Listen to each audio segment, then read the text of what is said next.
Good morning mga kaibiyang. So maaday niya nga to ang update karon ng buntag. Morning routine manula og na pag-isip nga moadto sa dike, matanaw sa kangkong nga tinanom. Awang weather, nice weather kayo siya mga kaibiyang. Tanaw ang kangkong. Ang kangkong naman gitanom dapin sa suba. So na siya mga yelo-yelo kay wa na kayo nakataan og kangkong. Supposed to be kanunay nimo na siya kaan para dili siya makaabtan og kay yelo-yelo o daghan gapno tungod kay nabahaan siya sa suba. And then nagsorry ko sa loyo, nakakita ko ani nga sudan kisahon ni siya lami o mani kamaisan pod nananggi na sa bawa wala ito'y bunga kinaabtan sa init.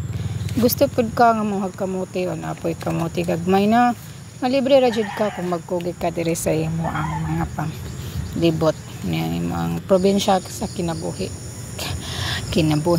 o karon nakakita ta ani nga kapayas. So may angin natong buhaton kay gikaon naman ni sa langgam. So napag-isipan nga kuhiton siya kay naraman po'y kuhit sa tungod. So ako lang siyang gikuhit karon no nahinay aron dili mabustot.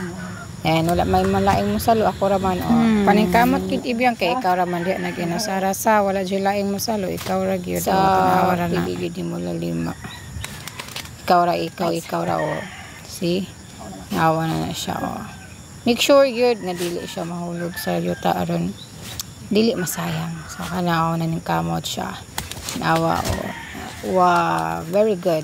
Nagsalo jud niya tanan ng mga kapayas. So gikuha na lang nako nga bisan dili pa kay siya hinog kay dili na bas dili na ko maka balik pa dugay-dugay. So karon kay wala man tay kasudlan ato ubay-ubay man to mga 5 ka buok. Mindset ko ata ni nga dahon sa saging. So himo na to na siyang sudlanan para nga dili ta magka lisod-lisod og dala. Wala man tagadahom nga makakuha tayo ng kadaghan nga kapayas. Guwapa kayo ni siya, tamis pagid kay natural roman siya. So, karon naguli na to sa balay. Aron dili manunod ang mga lamok, kay naman gay lamok. Nagdaob ko, nagkakugunas. Ako ang gipadagkutan ron na alay aso siya. Paaso gamay para ang asang mga lamok, dili mo sunod nimo.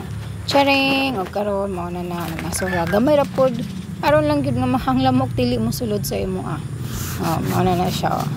Okay, maning kamot dahi, kay ikaw ra isa diha, wala kay masampit. Sen, naman, napaso naman. So, igora pod nga nawala ang lamok. Ay pagdugay-dugay adto dayon dito sa imo ang payag. Kay aron ang mga lamok dili manunod. Inaara ba kay mga binuhi. Hello mga kajojo. Happy farming.